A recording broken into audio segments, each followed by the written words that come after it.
السلام علیکم ناظرین کرام، میرا نام ہے فلک زاہد اور آپ سب کو میرے چینل پر خوش آمدید۔ ناظرین کرام، میری آج کی ویڈیو سلطنت عثمانیہ کے بانی عثمان غازی کے بارے میں ہے، جن کے متعلق آج میں اس ویڈیو میں آپ کو بتاؤں گی۔ تو آئیے چلتے ہیں اپنی ویڈیو کی طرف۔ ناظرین کرام، پچھلے 5 سال سے ترکی کے تاریخی ڈرامے قرونش عثمان میں عثمان غازی کا کردار ترکی کے اداکار براک اوزویچ بہت ہی شاندار طریقے سے نبھا رہے ہیں۔ رواں سال اس سیریز کا چھٹا سیزن آن ایئر ہوا ہے۔ پہلے سے چھٹے سیزن تک اس سیریز کا سفر کامیابی سے جاری و ساری ہے اور براک اوزویچ عثمان غازی کے کردار میں انگوٹھی میں نگینے کی طرح بالکل فٹ بیٹھے ہیں۔ ان کے بولنے کا انداز، چال ڈھال اور چہرے کے اتار چڑھاؤ دیکھ کر یہی گمان ہوتا ہے کہ اصلی عثمان غازی بھی انہی کے جیسے ہوں گے۔ براک اوزویچ نے ہزاروں سال پرانے اس تاریخی کردار میں جان ڈال کر ایک نئی روح پھونک دی ہے اور اپنے نبھائے گئے اس شاندار کردار کی وجہ سے انہیں تا دیر یاد رکھا جائے گا۔ انہوں نے اپنی لازوال اداکاری کی وجہ سے اس کردار کو ایک نئی زندگی دے کر امر کر دیا ہے۔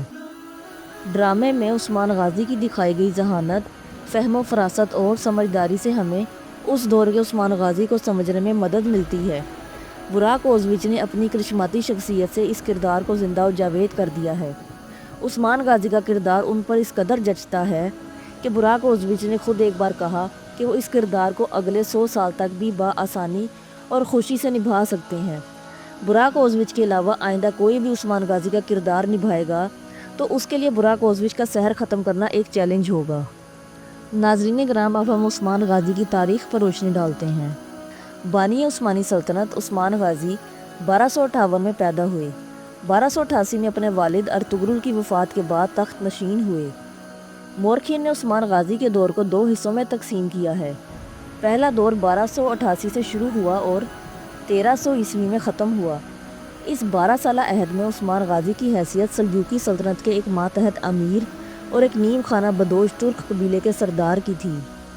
عثمانی طاقت کے گہوارے کو شمال کی جانب ایناگول، خرمجک، بلجک، یار حصار اور کوپری حصار کے قلعوں پر قبضہ کر کے اپنی سلطنت کو وسعت دی۔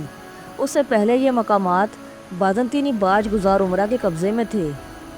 عثمان غازی کا دوسرا دور 1300 عیسوی سے 1326 عیسوی تک کا تھا۔ اس دور میں انہوں نے آزاد حکمران کی حیثیت سے امور مملکت انجام دیے۔ انہوں نے ایک جانب تتاری حملوں کو روکا اور دوسری جانب بازنطینیوں کو اپنی سرحدی حدود میں گھسنے نہیں دیا۔ وہ اپنی ہمسایہ ترک ریاستوں کارامان، کراسی، گرمیان، آئدین، ساروخان، حمید، منتشا، ترکے، اسفندیار اور سنیوب سے کبھی نہیں الجھے، بلکہ اپنی تمام تر توجہ بازنطینی سلطنت کی جانب مبذول رکھی۔ عثمان غازی نے سکاریا کے اہم بازنطینی قلعے کاراچا حصار کی جانب پیش قدمی کی، جہاں ان کے دشمنوں نے بلجک نامی مقام پر ان کے خلاف سازش کی تھی۔ بلجک کا حکمران عثمان غازی کا دوست تھا، لیکن در پردہ عثمان غازی کے خاتمے کے در پہ تھا۔ اس نے اپنی لڑکی کی شادی میں عثمان غازی کو مدعو کر کے قتل کا منصوبہ بنایا۔ عثمان غازی کو ان کے ایک ساتھی میخائیل کوسیس نے اس سازش سے آگاہ کر دیا۔ عثمان غازی اپنے قبیلے کی 40 خواتین کے ساتھ اس شادی میں شریک ہوئے۔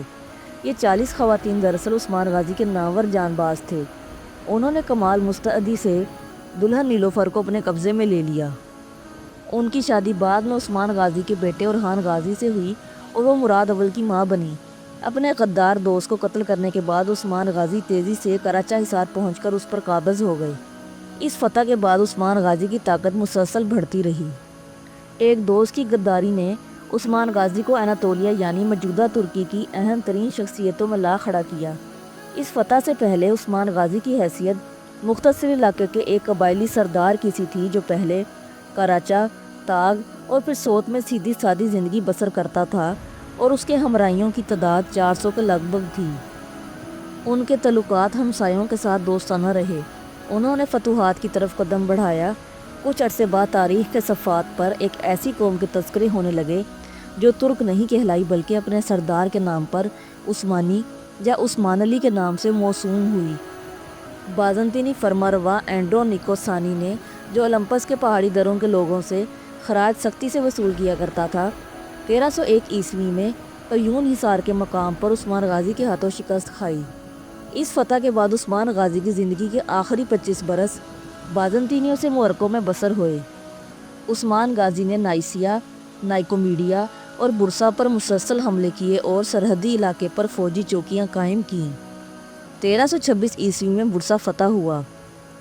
آثار قدیمہ کے ماہر لین پو لکھتے ہیں، عثمان غازی صرف برسا کی فتح کی خوشخبری سننے کے لیے زندہ تھے۔ ان کی آخری خواہش یہ تھی کہ انہیں برسا میں دفن کیا جائے۔ عثمان غازی کی تدفین برسا میں انجام پائی۔ ان کی تلوار ہر تخت نشین ہونے والے سلطان کی رسم تاج پوشی کے وقت باندھی جاتی رہی۔ ترکی کی فتح کے بعد برسا عثمانیوں کا مرکز بنا۔ ناظرین کرام، سلطنت عثمانیہ کے بانی عثمان غازی کے بارے میں یہ تو تھی میری آج کی ویڈیو۔ آپ کو میری آج کی ویڈیو کیسی لگی مجھے کمنٹ سیکشن میں ضرور بتائیے گا۔ میرے چینل پر آنے کا شکریہ۔